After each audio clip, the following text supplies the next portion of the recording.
Welcome back to my channel Swara Madhyama. ನಾನು ನಿಮ್ಮ ಪ್ರೀತಿಯ ಸುರಭಿ ವೆಂಕಟೇಶ್. ಆ್ಯಕ್ಚುಲಿ ಬೆಳಗ್ಗೆ ಇದು ಟೀ ಕುಡಿತಾಯಿದೆ. ಸಂಡೇ ಇವತ್ತು ಆಚೆ ಹೋಗೋಣ ಅಂತ ಅಂದ್ಕೊಂಡಿದ್ವಿ. ತಿಂಡಿಗೆ ಬ್ರೇಕ್ಫಾಸ್ಟ್ ಸೀರೀಸ್ ಥರ ಮಾಡೋಣ. ಸಂಡೇ ಹೆವಿ ರಶ್ ಇರುತ್ತೆ, ಬಟ್ ಹೋಗೋಣ ಅಂತ ಅಂದ್ಕೊಂಡಿದ್ವಿ. ನಾನು ಅಂದ್ಕೊಂಡಿರೋದು ಮಲ್ಲೇಶ್ವರಂನಲ್ಲಿ ಇರ್ತವೆ ವೀಣಾ ಸ್ಟೋರ್ಸ್ಗೆ ಹೋಗೋಣ ಅಂತ. ಲಿಟ್ರಲಿ ನಾನು ತುಂಬ ಆ್ಯಕ್ಚುಲಿ ಟೇಸ್ಟೇ ಮಾಡಿಲ್ಲ ಹೋಗಿ, ಆದರೆ ಹೆವಿ ರಶ್ ಇರುತ್ತೆ. ನೋಡೋಣ ಅಂತ. ಇನ್ನೂ ರೆಡಿ ಆಗಿಲ್ಲ, ಸ್ನಾನ ಎಲ್ಲ ಆಯಿತು. ಸ್ನಾನ ಆದಮೇಲೆ ಒಂದು ಕಪ್ ಟೀ. ಚಳಿಗೆ ಬೆಳಗ್ಗೆ ಎಷ್ಟೋ ಬೇಡ ಅಂತ ಅವಾಯ್ಡ್ ಮಾಡ್ತೀವಿ ಟೀ ಕಾಫಿ ಕುಡಿಯೋದು, ಆದರೆ ಏನು ಮಾಡಿದ್ರು ಆಗೋದಿಲ್ಲ. ಚಳಿಗೆ ಒಂದು ಕಪ್ ಬೇಕೇ ಬೇಕು.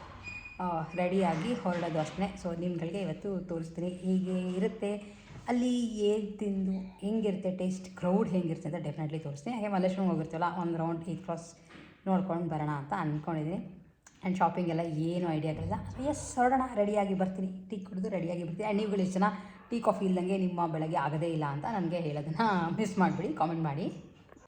ಸೊ ಹೊರಟಿದ್ದೀನಿ, ಹೋದ್ಮೇಲೆ ಸಿಗ್ತೀನಿ. ಏನಾರು ಒಂದು ಶಾಪಿಂಗ್ ಅಂತ ಬ್ಯಾಗ್ ಇಟ್ಕೊಂಡಿದ್ದೀನಿ, ಒಂದು ಸೇಫ್ಟಿ ಪರ್ಪಸ್. ಸುಮ್ಮನೆ ಅವ್ರ ಹತ್ರ ಕವರ್ಸು ಬ್ಯಾಗ್ಸು ಎಲ್ಲ ಇಸ್ಕೊಳ್ಳೋದು ತುಂಬ ಅವಾಯ್ಡ್ ಮಾಡ್ತೀನಿ. ನಡುವೆ ಕವರ್ಗಳು ತರಕ್ಕೆ ಹೋಗೋಲ್ಲ. ಸೊ ಹಾಗಾಗಿ ಒಂದು ಬ್ಯಾಗ್ ಇಟ್ಕೊಂಡಿದ್ದೀನಿ. ಆ್ಯಂಡ್ ಇದು ಆರ್ಥ ಬ್ಯಾಗ್, ನಮ್ಮ ಆರ್ಥದ ಬ್ಯಾಗ್ ಇಟ್ಕೊಂಡಿದ್ದೀನಿ. ಸೊ ಎಸ್, ಹೊರಡ್ತೀನಿ, ಬೇಗ ಸಿಗ್ತೀನಿ. ಮಲ್ಲೇಶ್ವರಂ ರೀಚ್ ಆಗಿ ಆ್ಯಕ್ಚುಲಿ ವೀಣಾ ಸ್ಟೋರ್ಸ್ಗೆಲ್ಲ ಬಂದಿದ್ದೀನಿ. ಟೈಮ್ ಆಗಲೇ 10 ಗಂಟೆ. ಆ್ಯಕ್ಚುಲಿ ಫ್ರೆಂಡ್ಸ್ ಎಲ್ಲ ಬರೋರಿದ್ದಾರೆ, ನೋಡೋಣ, ಇನ್ನೂ ಗೊತ್ತಿಲ್ಲ. ಬಿಕಾಸ್ ಅವ್ರು ದೂರದಿಂದ ಬರೋದು, ಎಷ್ಟು ಮಟ್ಟಿಗೆ ಅವ್ರು ಅಷ್ಟು ಬೇಗ ರೀಚ್ ಆಗ್ತಾರೋ ಗೊತ್ತಿಲ್ಲ. ಎನಿವೇಸ್, ನಾನು ವೆಂಕಟೇಶ್ ಅಂತೂ ಬಂದಿದ್ದೀವಿ. ಆ್ಯಂಡ್ ವೆಂಕಟೇಶಲ್ಲಿ ಯಾವುದೋ ಒಂದು ಕೋತಿ ಕಾಣಿಸ್ತು. ಸೊ ಅದಕ್ಕೆ ಫುಡ್ ಕೊಡೋಕ್ಕೆ ಹೋಗಿ ನಾನು. ಯಾವುದೋ ಒಂದು ಪ್ರಾಣಿ ಕಾಣಿಸ್ಬಿಡ್ತು ಅಂದರೆ ಅಷ್ಟೇ, ಒಂದು ಫುಲ್ ಪ್ರಾಣಿಗಳ ದಯಾಸಂಘ ಓಪನ್ ಮಾಡ್ಬೋದು, ಅಷ್ಟೊಂದು ನನಗೆ ಪ್ರಾಣಿಗಳು ಅಂದರೆ. ಸೊ ಎಸ್, ಎದುರುಗಡೆ ಇದೆ, ತೋರಿಸ್ತೀನಿ. ಇದೆ ಪಾರ್ಕಿಂಗ್ ಇದೆ, ಆರಾಮಾಗಿ ಮಾಡ್ಬೋದು. ಬೆಳಗ್ಗೆ ಬೇಗ ಬಂದಿದ್ದೀವಲ್ಲ, ಹಾಗಾಗಿ ಪಾರ್ಕಿಂಗ್ ಇದೆ.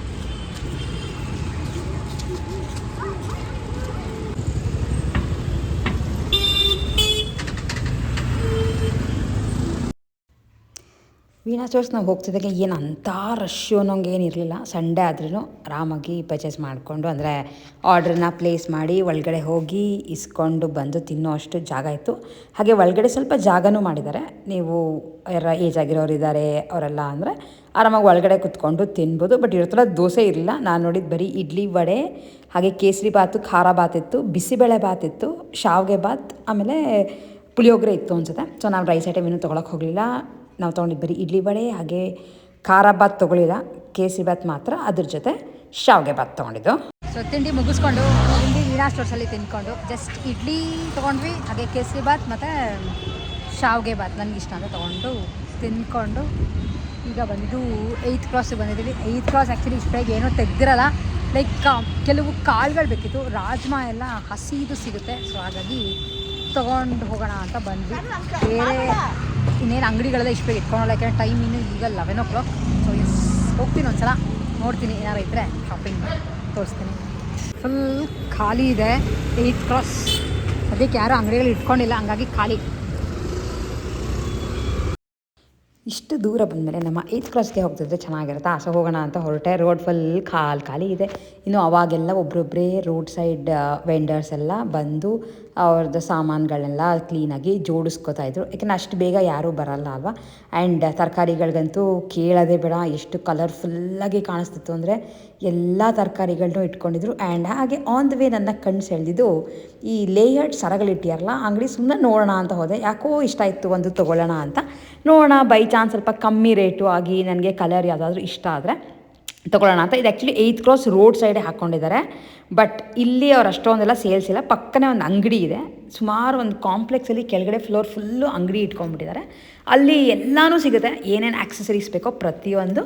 ಬಟ್ ನಾನು ಇಲ್ಲಿ ನೋಡಿದ್ದು ಈ ಥರ ಸರಗಳನ್ನ ಮಾತ್ರ. ಇನ್ನೊಂದು ಸಲ ಹೋದಾಗ ಡೆಫಿನೆಟ್ಲಿ ತೋರಿಸ್ತೀನಿ. ಆ್ಯಂಡ್ ನೀವುಗಳು ಒಂದು ಸಲ ಚೆಕ್ಔಟ್ ಮಾಡಿ. ಎಲ್ಲ ಹೋಲ್ಸೇಲ್ ರೇಟ್ಗಳು, ಏನಂತ ಕಾಸ್ಟ್ಲಿ ಅನ್ನೋಂಗೇನಿಲ್ಲ. ಬಟ್ ಒಂದೇ ಶಾಪಲ್ಲಿ ಪ್ರತಿಯೊಂದೂ ಸಿಗುತ್ತೆ. ಆ್ಯಂಡ್ ಆ ಸರಗಳು ನೋಡ್ತಾ ಇದ್ರಂತೂ ಎಲ್ಲ ಕಲರ್ಫುಲ್ಲಾಗಿರೋದು, ಹಾಗೆ ಎಲ್ಲ 3 ಲೇಯರ್ 4 ಲೇಯರು, ಅದಕ್ಕೆಲ್ಲ ಈ ಥರದ್ದು ಆ್ಯಂಟಿಕ್ ಪೆಂಡೆಂಟ್ಗಳೆಲ್ಲ ಹಾಕಿಟ್ಟಿದ್ರು. ಇದರೊಳಗೆ ಇದು ಪರ್ಲ್ದು ಇಟ್ಟಿದ್ರು, ಹಾಗೆ ಗ್ರೀನ್ದು ಮತ್ತು ಗಾರ್ನೈಟ್ ಕಲರು ಮತ್ತು ಮೆರೂನ್ ಇತ್ತು, ಚೆನ್ನಾಗಿತ್ತು. ಬಟ್ ಜಸ್ಟ್ ನಾನು ಹಾಕ್ಕೊಂಡು ನೋಡ್ತಾ ಇದ್ದೀನಿ. ಬಟ್ ನಾನು ಜೀನ್ಸ್ಗೆ ಈ ಸರ ಹಾಕ್ಕೊಂಡ್ರೆ ಒಳ್ಳೆ ಕಾಮಿಡಿ ಅನಿಸುತ್ತೆ. ಬಟ್ ಹೇಗೆ ಕಾಣಿಸುತ್ತೆ ಅಂತ ನೋಡಬೇಕಿತ್ತಲ್ಲ. ನಂಗೆ ತುಂಬ ಉದ್ದ ಬರುತ್ತಾ, ಯಾಕೆಂದ್ರೆ ನಾನು ತುಂಬ ಹೈಟ್ ಇಲ್ಲಿರೋದ, ತುಂಬ ಉದ್ದ ಬಂದರೆ ನಂಗೆ ಅಷ್ಟೊಂದು ಇಷ್ಟ ಆಗಲ್ಲ. ಹಾಗಾಗಿ ಚೆಕ್ ಮಾಡಿದೆ ಅಷ್ಟೇ. ಹಾಗೆ ನಂಗೆ ಇಲ್ಲಿ ತುಂಬ ಇಷ್ಟ ಆಗಿತ್ತು ಅಂದರೆ ಈ ಕುಂಕುಮ ಡಬ್ಬಿಗಳು. ನೀವು ಯಾರಿಗಾರು ಗಿಫ್ಟ್ ಕೊಡ್ತೀವಿ ಅಂದರೆ ತುಂಬ ಚೆನ್ನಾಗಿದೆ. ಎಲ್ಲ ಒಂದು 350 400 ಅಂತೆ. ಬಟ್ ನಾನೇನು ತೊಗೊಳ್ಳಿಲ್ಲ. ಅಷ್ಟಾದಮೇಲೆ ನೆಕ್ಸ್ಟ್ ಒಂದು ಸ್ವಲ್ಪ ತರಕಾರಿ ಕಡೆ ಬೇಗ ನಮಗೆ ಗಮನ ಹೋಗುತ್ತೆ. ಬಟ್ ಸುಮಾರು ತರಕಾರಿಗಳು ಬೆಳೆದಿರ್ತೀವಲ್ಲ, ಅದಕ್ಕೆ ನಾನು ಸೊಪ್ಪು ಅವೆಲ್ಲ ಏನೂ ತೊಗೊಳಕ್ಕೆ ಹೋಗಲ್ಲ. ಆ್ಯಂಡ್ ಈ ಸಲ ಡಬಲ್ ಬೀನ್ಸ್ ಕೂಡ ತರಲಿಲ್ಲ, ಯಾಕೆಂದರೆ ಮನೆಯಲ್ಲೇ ಬಿಟ್ಟಿದ್ರಿಂದ. Double beans ಕೊಡ್ರಾ?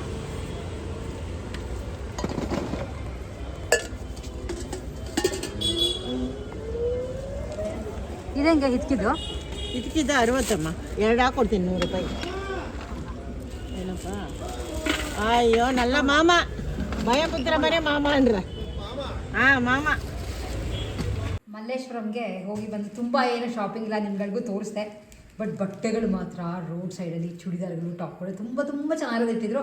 ಬಟ್ ತೀರಾ ಬೆಳಗ್ಗೆ ಹೋಗಿದ್ದಲ್ಲ, ಬೆಳಗ್ಗೆನೇ ಬಟ್ಟೆ ಶಾಪ್ ಮಾಡೋ ಅಂತ ಒಂದು ಲೈಕ್ ಮೂಡು ಇರಲಿಲ್ಲ. ಆ್ಯಂಡ್ ಅಷ್ಟೊಂದು ಸರಿ ಹೋಗಲ್ಲ ಅಂತ ಸುಮ್ಮನೆ ಬಂದ್ಬಿಟ್ಟೆ. ಯೂಶ್ವಲಿ ನಾನು ಮಲ್ಲೇಶ್ವರಂಗೆ ಹೋದರೆ ಈ ರಾಜ್ಮಾ ತೊಗೊಂಡು ಬರ್ತೀನಿ. ಫ್ರೆಶ್ ಆಗಿರೋದು, ಒಣಗಿರೋದಲ್ಲ. 50 ರೂಪಾಯಿ ಒಂದು ಪಾವ. ಎಷ್ಟು? 50 ರೂಪಾಯಿ ಒಂದು ಪಾವು. ಸೊ 100 ರೂಪಾಯಿಗೆ 2 ಪಾವು ಕೊಟ್ಟರು. ಸಕ್ಕತ್ತಾಗಿದೆ, ತೋರಿಸ್ತೀನಿ ರೀ.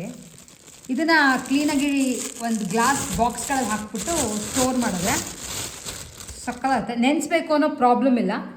ಡೈರೆಕ್ಟಾಗಿ ಯಾವ್ದಾರ ಬಾತ್ಗಳಿಗೆ ಅಥವಾ ಕರಿಗೆ ಹಾಕ್ಬೋದು. ಆ್ಯಂಡ್ ಅದ್ರ ಜೊತೆ ಈಗ ಸ್ಪೆಷಲ್ಲಾಗಿ ನಡೀತಿರೋದು ಅಂದರೆ ಹಿತಕ್ಕೆ ಬೇಳೆ, ಅದನ್ನು ತೊಗೊಂಡ್ಬಿಟ್ಟೆ. ಏಕೆಂದರೆ ಅವರೆಗಳು ತೊಗೊಂಡ್ಬಂದು ಅದನ್ನು ನೆನೆಸಿ ಹಿತ್ಕಿ, ಅದು ಚಳಿನಲ್ಲಿ ತಣ್ಣಗಿರೋ ನೀರಿನಲ್ಲಿ ಅದೆಲ್ಲ ಹಾಕಿ ಹಿತ್ಕೋದು ಅಂದರೆ ಸ್ವಲ್ಪ ಕಷ್ಟ. ಬಟ್ ಮನೇಲಿ ಮಾಡಿದ್ರೆ ಎನಿವೇಸ್ ಚೆನ್ನಾಗೇ ಇರುತ್ತೆ. ಹೋದ್ನಲ್ಲ ಅಂತ ಕೇಳಿದೆ. ಇದನ್ನು 60 ರೂಪಾಯಿ ಹೇಳಿದ್ರು ಒಂದು ಪಾವು. ಅಂದರೆ ಅಲ್ಲಿಗೆ 120 ಆಗುತ್ತೆ 2 ಪಾವ್ಗೆ. 100 ರೂಪಾಯಿಗೆ 2 ಕೊಟ್ಟರು. ನೋಡೋಣ ರೆಸಿಪಿ. ಮೋಸ್ಟ್ಲಿ ಹಿತ್ಕಿದ ಬೇಳೆ ಸಾರು ಅಂತ ಅಂದ್ಕೊಂಡಿದ್ದೀನಿ. ಬಟ್ ಇವತ್ತೇನೂ ಇಲ್ಲ, ತಿಂಡಿ ತಿನ್ಕೊಂಬಂದ್ವಲ್ಲ, ಸಾಕಾಯಿತು. And 2 shopping. ಅದಲ್ಲದೆ ಒಂದು ಸರ ತೊಗೊಂಬಂದೆ. ಇದನ್ನು ಆಮೇಲೆ ನಿಮಗೆ ತೋರಿಸ್ತೀನಿ ಯಾವ್ಯಾವ ಥರದ್ದು ಇತ್ತು ಅಂತ. ತೋರಿಸಿದಲ್ಲ ನಿಮಗೆ. ನೋಡಿ ಈ ಥರ ಲೇಯರ್ಡ್ ಗ್ರೀನ್ ಕಲರ್ ಇತ್ತು. ಗ್ರೀನ್ ಕಲರ್ದು ನಂಗೆ ಇಷ್ಟ ಆಗಿದ್ದು ಇದರದ್ದು ಏನಂತಾರೆ ಪೆಂಡೆಂಟ್, ಸಖತ್ತಾಗಿದೆ ವಿತ್ ಜುಮ್ಕಿ ಮ್ಯಾಚಿಂಗ್. ತೋರಿಸ್ತೀನಿ ಓಪನ್ ಮಾಡಿ ಯಾವ ಥರ ಬರ್ತಾಯಿದೆ. ಸೀರೆಗಳಿಗೆ ಚೆನ್ನಾಗಿರ್ತದೆ ಅಂತ ತೊಗೊಂಡು ಬಂದೆ, ಕಾಣಿಸ್ತಲ್ಲ ಅಂತ.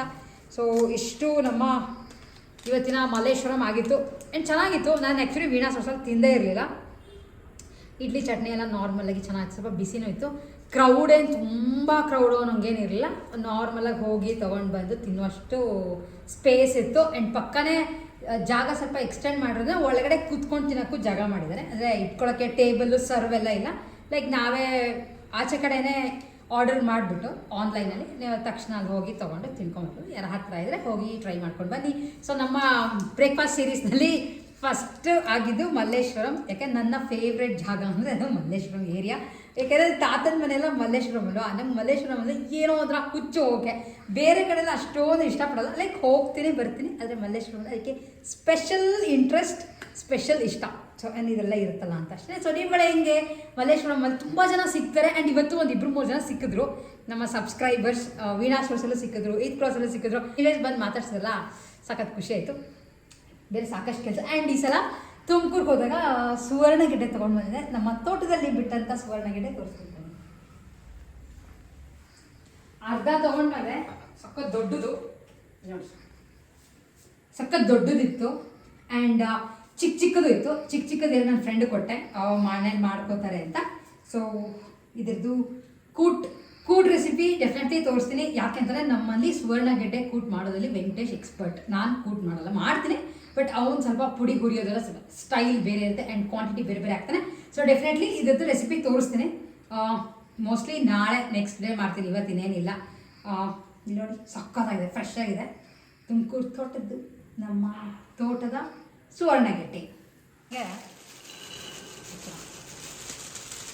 ಗ್ಲಾಸ್ ಬಾಕ್ಸಸ್ಗಳಲ್ಲಿ ಹಾಕಿಬಿಟ್ಟು ಇಟ್ಬಿಟ್ರೆ ಕ್ಲೀನಾಗಿ ಇರುತ್ತೆ, ಏರ್ ಟೈಟ್. ಸೊ ಹಾಗಾಗಿ ಏನೂ ಪ್ರಾಬ್ಲಮ್ ಆಗಲ್ಲ.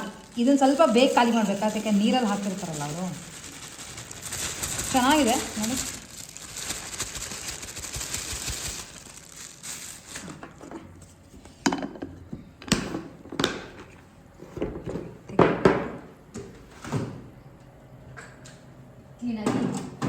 ಒಳಗಡೆ ಸ್ಟೋರ್ ಮಾಡಿರ್ತೀನಿ.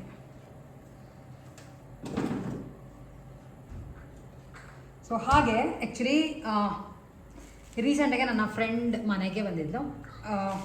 ಅವಳು ಮನೆಯಲ್ಲೇ ಅಂದರೆ ಹೋಮ್ ಮೇಡ್ ಪುಡಿಗಳನ್ನ ಮಾಡೋಕ್ಕೆ ಸ್ಟಾರ್ಟ್ ಮಾಡಿದ್ದಾಳೆ. ಪುಡಿಗಳು ಅಂತಂದರೆ ಲೈಕ್ ಹುಳಿ ಪುಡಿ, ಮೆಣಸಿನ ಪುಡಿ, ಚಟ್ನಿ ಪುಡಿ, ಹಾಗೆ ಪುಳಿಯೋಗರೆ ಪುಡಿ ಮತ್ತು ವಾಂಗಿಭಾತ್ ಪುಡಿ. ಸೊ ಅಥವಾ ಅದ್ರ ಜೊತೆ ನಿಮಗೆ ಬಿಸಿಬೇಳೆಭಾತ್ ಪುಡಿ ಅಥವಾ ಬೇರೆ ಸಪ್ರೇಟ್ ಗೊಜ್ಜಿನ ಪುಡಿ ಈ ಥರದ್ದನ್ನು ಮಾಡಿ ಕೊಡ್ತಾಳೆ. ನಾನು ಆ್ಯಕ್ಚುಲಿ 3 ತರಿಸ್ಕೊಂಡಿದ್ದೆ. ಒಂದು ಸ್ವಲ್ಪ ಚಟ್ನಿ ಪುಡಿ, ಹಾಗೆ ಪುಳಿಯೋಗರೆ ಗೊಜ್ಜಿನ ಪುಡಿ ಮತ್ತು ವಾಂಗಿಭಾತ್ ಪುಡಿ. ಆ್ಯಕ್ಚುಲಿ ಇವತ್ತು ಮಾಡೋಣ ಅಂತ ಅಂದ್ಕೊಂಡೆ. ಪುಳಿಯೋಗರೆ ಪುಡಿ ನಾನು ಮಾಡಿದಾಗೆಲ್ಲ ಆ್ಯಕ್ಚುಲಿ ತಿಂದಿರ್ತೀನಿ. ಹೋಮ್ ಮೇಡ್ ಯಾರಾದರೂ ನಿಮ್ಗಳಿಗೆ ಮಾಡಿಸ್ಕೋಬೇಕು ಅಂತ ಇದ್ದರೆ ಲೈಕ್ ಎಷ್ಟು ನೀವು ಆರ್ಡರ್ ಕೊಡ್ತೀರೋ ಆರ್ಡರ್ ಬೇಸಿಸ್ ಮೇಲೆ ಅವಳು ಮಾಡೋದು. ಲೈಕ್ ಮಾಡಿಟ್ಬಿಟ್ಟಿರೋದು, ಅವಾಗ ನೀವು ಆರ್ಡರ್ ಮಾಡಿದ ತಕ್ಷಣ ಕಳಿಸೋದು ಆ ಥರ ಅಲ್ಲ. ಲೈಕ್ 1 ದಿನ 2 ದಿನ ಟೈಮ್ ಬೇಕಾಗುತ್ತೆ ನೀವುಗಳು ಆರ್ಡರ್ ಮಾಡಿದ್ದಾದಮೇಲೆ. ಆ್ಯಂಡ್ ಮನೆಯಲ್ಲಿ ಮಾಡ್ತಾರೆ ಅಂದಾಗ ಫುಲ್ ಲೈಕ್ ವೆಬ್ಸೈಟಲ್ಲಿ ಆ ಥರದ್ದೆಲ್ಲ ಏನೂ ಇಲ್ಲ. ಅವಳು ಸದ್ಯಕ್ಕೆ ಸ್ಟಾರ್ಟ್ ಮಾಡೋದ್ರಿಂದ ಮನೆಯಲ್ಲಿ ಯಾರಾದರೂ ಕೇಳಿದ್ರೆ ಮಾತ್ರ ಮಾಡಿಕೊಡ್ತಾ ಇದ್ದಾಳೆ. ಅವಳ ನಂಬರ್ನ ನಾನು ಡಿಸ್ಕ್ರಿಪ್ಷನ್ ಬಾಕ್ಸ್ನಲ್ಲಿ ಹಾಕಿರ್ತೀನಿ. ಡೆಫಿನೆಟ್ಲಿ ಸಪೋರ್ಟ್ ಮಾಡಿ. ಯಾಕೆ ಅಂತಂದರೆ ಯಾರೇ ನನಗೇನು ಅಂದರೆ ಯಾರೇ ಹುಡುಗಿರು ಅಥವಾ ಲೇಡೀಸ್ ಏನಾದರೂ ಮಾಡ್ತಾರೆ ಅಂದರೆ ಮನೆಯಲ್ಲಿ ಕಷ್ಟಪಟ್ಟು, ಮನೆಯಲ್ಲಿ ಅಂತಲ್ಲ ಕಷ್ಟಪಟ್ಟು ದುಡಿತಾರೆ ಅಂದಾಗ ಅವ್ರಿಗೆ ಸಪೋರ್ಟ್ ಮಾಡಿದ್ರೆ ಲೈಕ್ ನಮಗೂ ಏನೋ ಒಂದು ಖುಷಿ. ಹಾಗಾಗಿ ನಾನು ಅವಳ ಕೈ ತರಿಸ್ಕೊಂಡು ನಿಮ್ಗಳಿಗೂ ಹೇಳ್ತೀನಿ. ಯಾಕೆ ಸುಮಾರು ಜನ ಈ ಥರ ನಾನು ಹೇಳಿದಾಗೆಲ್ಲ ತೊಗೊಂಡಿರ್ತೀರಾ, ಅವ್ರಿಗೆಲ್ಲ ಸಪೋರ್ಟ್ ಮಾಡಿರ್ತೀರಾ. ಆ್ಯಂಡ್ ಅದಕ್ಕೆ ತುಂಬ ಥ್ಯಾಂಕ್ಸ್. ಹಂಗೆ ಸೇಮ್ ಇದೇ ಥರನೇ ನಿಮ್ಗಳಿಗೆ ರೇಟೆಲ್ಲ ಅವಳೇ ಹೇಳ್ತಾಳೆ. ಲೈಕ್ ನೀವು ಕಾಲ್ ಮಾಡಿದಾಗ ಅಥವಾ ವಾಟ್ಸಪ್ ಮಾಡಿ ನೀವು ಅದನ್ನೆಲ್ಲ ವಿಚಾರಿಸ್ಕೋಬೋದು ಎಷ್ಟು ದಿನ ಹಿಡಿಯುತ್ತೆ ಅಂತ.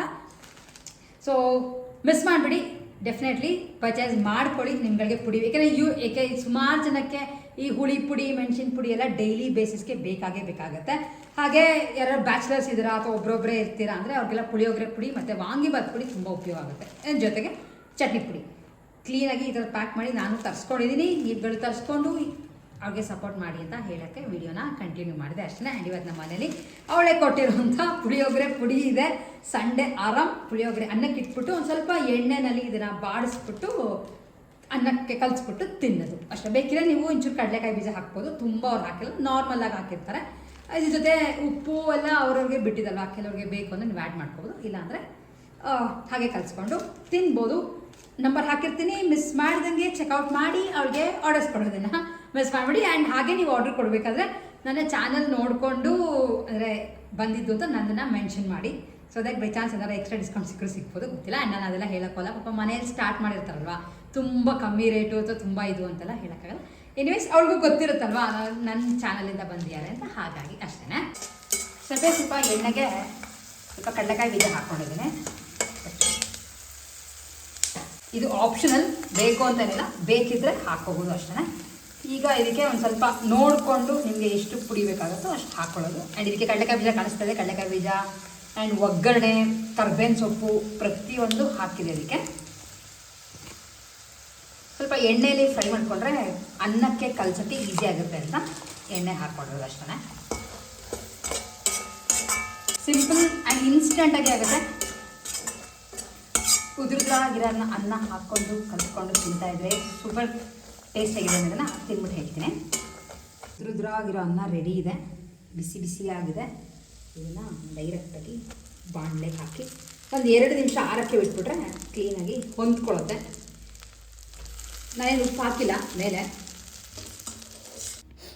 ಕಲಿಸ್ಕೊಂಡು ತಿನ್ನೋದಷ್ಟೇ. ಟೇಸ್ಟ್ ವೈಸ್ ತುಂಬ ಚೆನ್ನಾಗಿತ್ತು. ಏಕೆ ನಾನು ತಿಂದಿದ್ದು ಆದಮೇಲೆ ನಿಮಗೆ ವಾಯ್ಸ್ ಓವರ್ ಕೊಟ್ಟು ಹೇಳ್ತಾ ಇರೋದು. ನೀವುಗಳು ಡೆಫಿನೆಟ್ಲಿ ತರಿಸ್ಕೊಂಡು ಒಂದು ಸಲ ಟ್ರೈ ಮಾಡಿ. ಆ್ಯಂಡ್ ವಿಡಿಯೋ ಇಷ್ಟ ಆಗಿದೆ like, share and subscribe. Next ವಿಡಿಯೋಲಿ ಮತ್ತೆ ನಿಮ್ಮೆಲ್ಲರೂ ಮೀಟ್ ಮಾಡ್ತೀನಿ. ಅಲ್ಲಿವರೆಗೂ ಟೇಕ್ ಕೇರ್.